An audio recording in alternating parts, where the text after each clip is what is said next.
Dear Diary, it has been 10 years since I've seen another soul, and yet, not for 1 second have I felt alone. He haunts me. When I close my eyes, I see him. When I dream, I see him. I cannot figure this out, not alone, and I don't think I'll ever truly understand it. I've tried everything. I've tested every possibility, and yet nothing makes sense. I'm beginning to lose hope.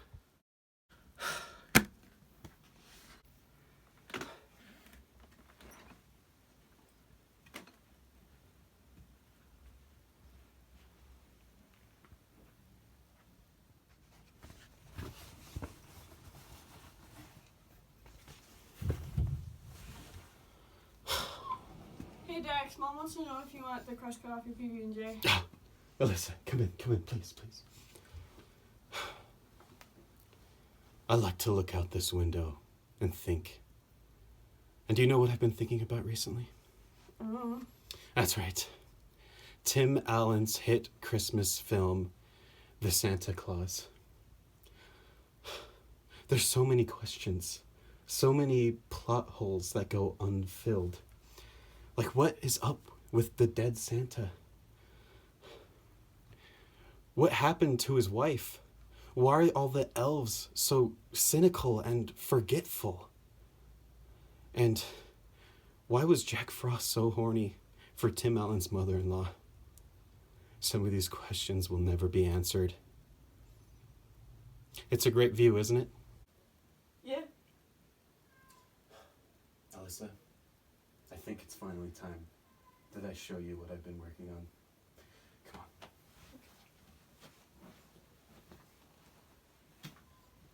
And this one's coming to you.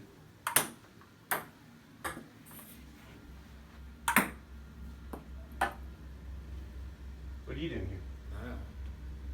You can come.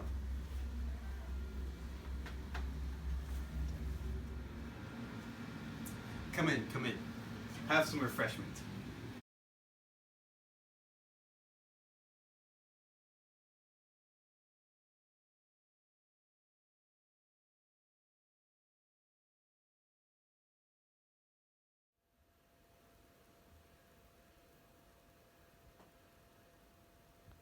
So you've probably been wondering what I've been doing all this time and why I have this Santa Claus presentation up here. First of all, let's refresh your memory on what the Santa Claus is all about by reading the Wikipedia article.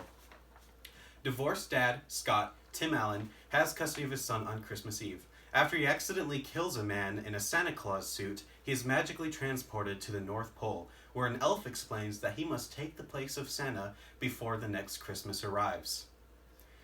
Scott thinks he's dreaming, but after several months, he gains weight and grows an inexplicably white beard. Maybe that night in the North Pole wasn't a dream after all, and maybe Scott has a lot of work to do. Yeah, that wasn't written down. I haven't memorized. Who doesn't? Alright, so, The Santa Claus, a fun children's movie for everyone. Or is it?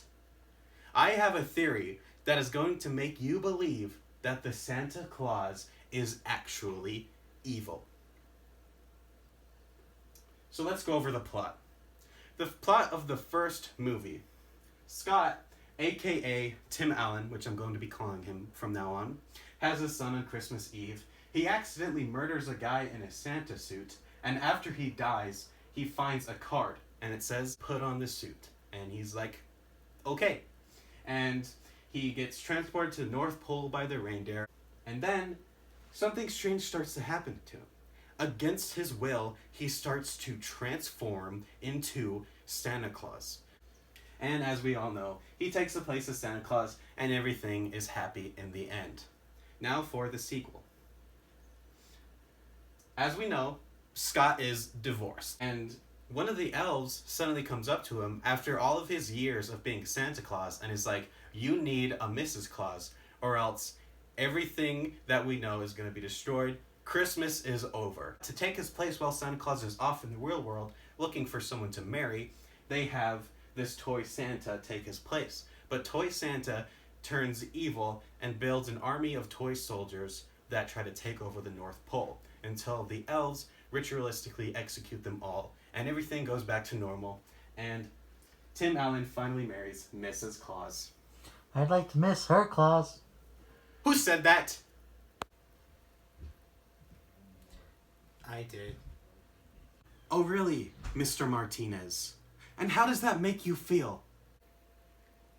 I'm not too proud of that line. Yeah, I didn't think so. Now, where was I? Right. Tim Allen gets married, Christmas is saved, everyone's happy again. The Santa Claus the Third. Santa Claus has a magical room of snow globes, and one of them can make him no longer Santa Claus if he holds it and says, "I wish I was never Santa Claus." Jack Frost, the antagonist of the film, overhears this from an elf with a blabbermouth, and he manages to trick Tim Allen into saying, "I wish I was never Santa Claus," while holding the snow globe. And they go back in time, Jack Frost kills old Santa Claus and becomes Santa Claus. And as Santa Claus, he turns the North Pole into a park where you can come, you pay money, you get inside, and it's like going to Disney World. So Christmas, you can't have Christmas unless you pay to go there. And it's very sad because Christmas is not, Christmas is gone forever. But Tim Allen, who's now just Tim Allen and not Santa Claus Tim Allen, he manages to trick Jack Frost, and then Tim Allen becomes Santa Claus, and everything's happy again, and Jack Frost gets a nice warm hug and turns into Jack room temperature. Now, what's the problem here? Well, first of all, let's consider the clause. There's a very interesting clause that goes with the card that Tim Allen first grabbed. When you grab it, it just says, "Put on the suit." So he does it.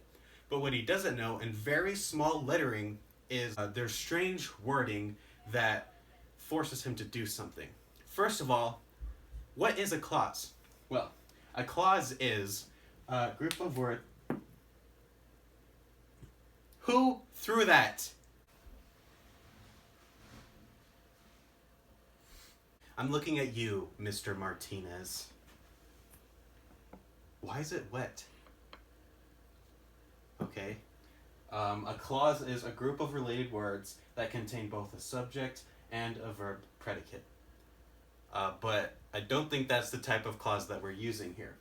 Clauses are also a particular and separate article, stipulation, or proviso in a treaty, bill, or a contract. Now I think it's time to look beyond the clause. So the actual wording of the Santa Claus clause is, "In putting on the suit and entering the sleigh, the wearer waives any and all rights to any previous identity, real or implied, and fully accept the duties and responsibilities of Santa Claus in perpetuity until such time that the wearer becomes unable to do so by either accident or design." So this wording is very interesting because the idea of waiving away all rights of identity to become something completely different is kind of a terrifying thought. And add on the fact that this was written in very small wording underneath the card, so that Tim Allen had no idea that he was even doing this. He just put on the Santa suit because that's what the card said, and he had no idea that there was this additional clause. It's very strange, and one of the biggest questions in the movie is, who wrote the clause? There's no answer to this at any time, and it's very confusing. How long has the clause been around? Why would someone write it? And do they expect Santa Clauses to just be dying all the time and they need replacements? Well, I think I have an actual answer to who wrote the clause, and it may surprise you. The elves. This is the reason that the elves are so weird. It's because they're behind it all. Let's go over the conflicts in all three of the movies. The first movie, Tim Allen becomes Santa Claus against his will. Santa has too many duties and he cannot keep up with them. Number 2, Santa needs a wife. Toy Santa turns evil. Number 3, Santa is uncertain about being Santa. Mrs. Claus is pregnant. Jack Frost monetizes Christmas. Who is responsible for all of the problems in this movie? This man! Or specifically, all of the elves. Elves are weird. This elf Bernard, the head elf, is really cynical and always annoyed at Tim Allen. And what do you expect? This innocent man suddenly has to be Santa Claus for the rest of his life until he dies. And he thinks that he should just be ready for it. This guy keeps spilling the beans. He never actually told Tim Allen that he needs a wife. He didn't spill the beans enough. And then he spilled the beans too much with Jack Frost. He's the one who told Jack Frost about how he could become Santa. The elves are behind it all. And this elf is part of a secret service, and I'm pretty sure he's killed a man before. Weirder than everything else, there's this elf who offers Tim Allen hot cocoa on his first visit to the North Pole. And she says it's taken her centuries to perfect it. And Tim Allen says, well, you look great for your age. And then she says, I'm way out of your league. And I thought this was weird because this elf who looks like a human child is acting very mature and assuming Tim Allen is flirting with her. And I don't know why the movie makers would do this. It makes me feel gross. Ja, Dileo o Santa Claus, meo zijn shatka. Elfi zastifliot meana deliat eto. And this just brings up so many more questions about elves and how they mature, and honestly, the movie never answers them. I don't think we really need to worry about it.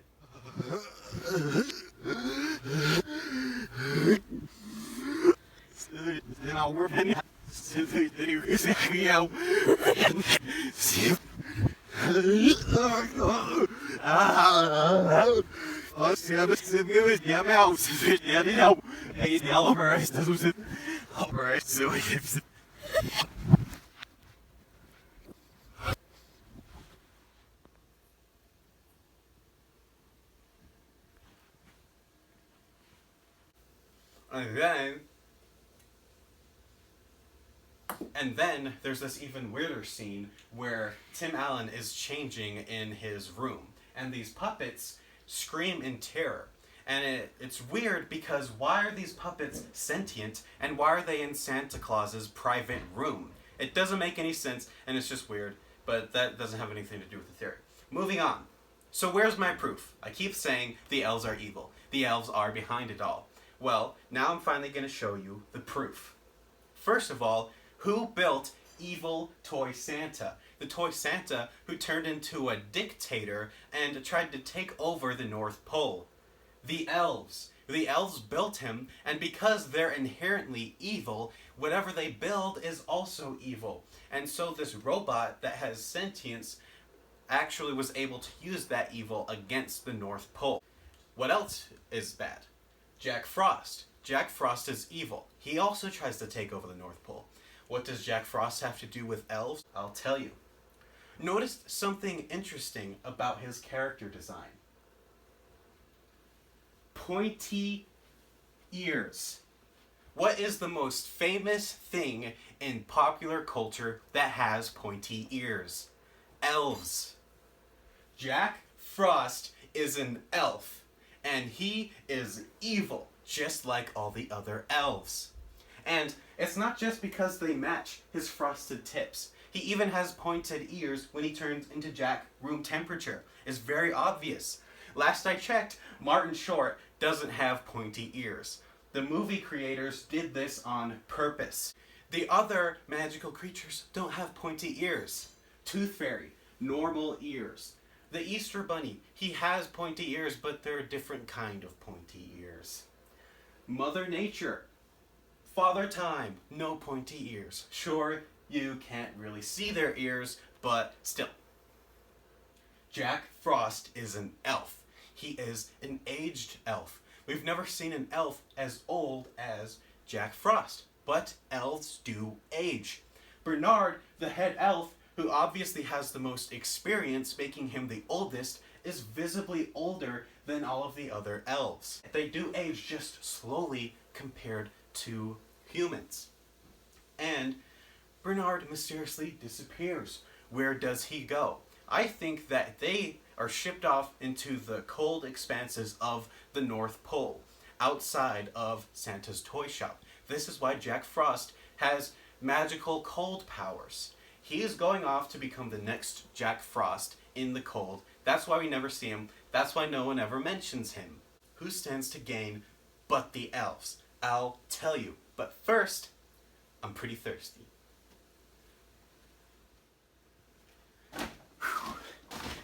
This is pretty tiring work. A man gets pretty thirsty.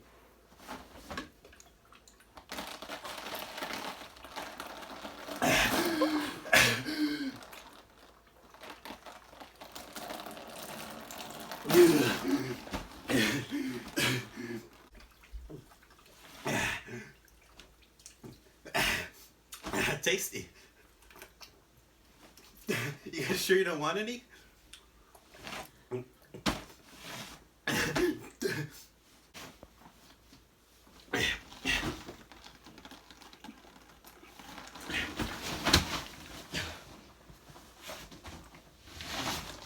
on, hold on.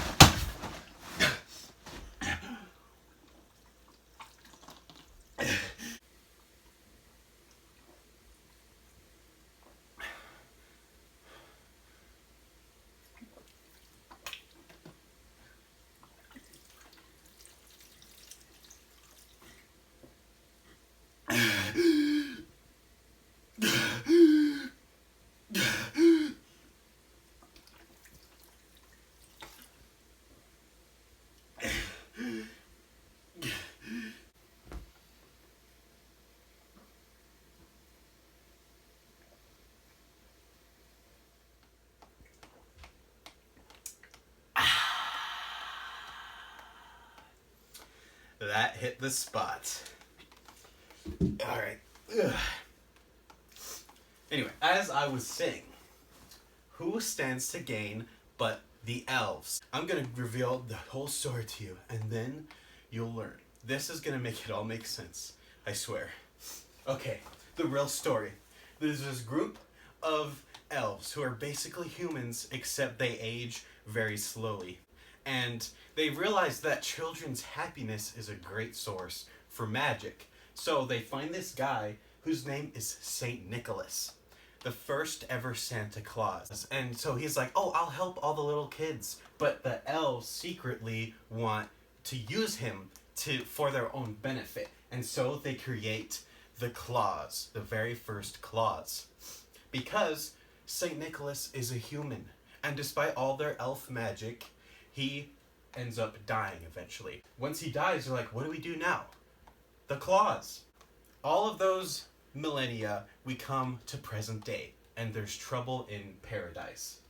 What do you see when you see Santa Claus in his toy shop? They have wooden dogs and toy soldiers and teddy bears. Who actually wants those things for Christmas? Not in this day and age. Kids want iPads and the biggest Lego set and video games and a PS5. They don't want this stuff that they're making. They never get what they want. This is why all of the adults don't believe in Santa Claus. This lady is like, I always wanted an easy bake oven or whatever, and she never got it. This guy, he never got what he wanted either. They don't believe in Santa Claus because, you know, in the 1800s, the elves could get away with just giving people wooden horses and stuff. Not anymore. Kids are greedy now. And the elves are like, this isn't working anymore. So the current Santa Claus that they have, they get rid of him on purpose. Who do they get to replace him? Tim Allen. I'm telling you, they planned it all along. Tim Allen, he works at a toy company. He knows everything about toys. He has a son. He knows what the kids want. And so they orchestrate the death of Santa Claus on Tim Allen's house. And this is why he turns into Santa Claus.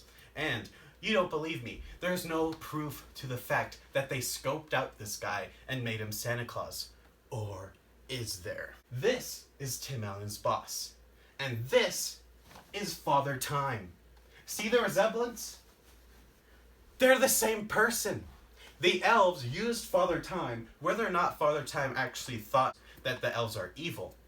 He probably just thought, in case this Santa Claus dies, he's like, I'll help the elves find a new guy. Little does he know, the elves want the Santa Claus to die. And so he watches over Tim Allen and is like, He's the perfect guy. And one of the biggest plot holes in the second film, all of a sudden, the head elf is like Santa Claus. Even though you've been Santa Claus for years, you need a Mrs. Claus, or else Christmas is broken forever.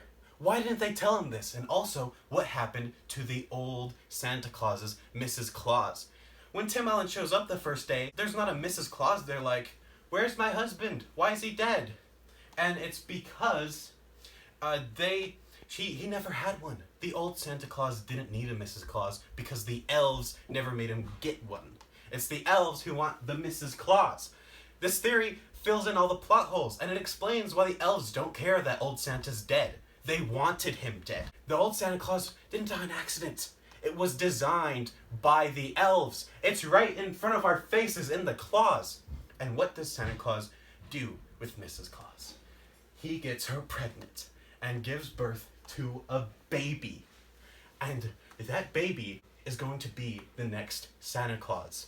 The elves thought that Tim Allen wasn't good enough. So they had him have a baby, and that baby's going to be born and raised in the North Pole and by elves. It's going to be the perfect specimen.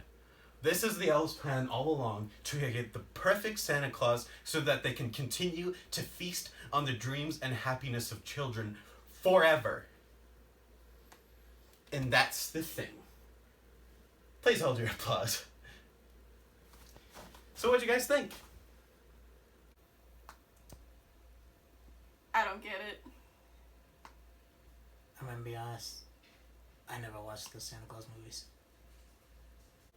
Oh, I kind of put a lot of time into this, and I was hoping that you guys would like it.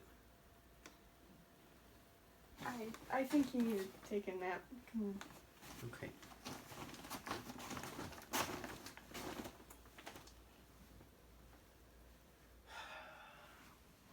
Well, Tim, I guess they didn't believe me, but I'll always know your dirty little secret.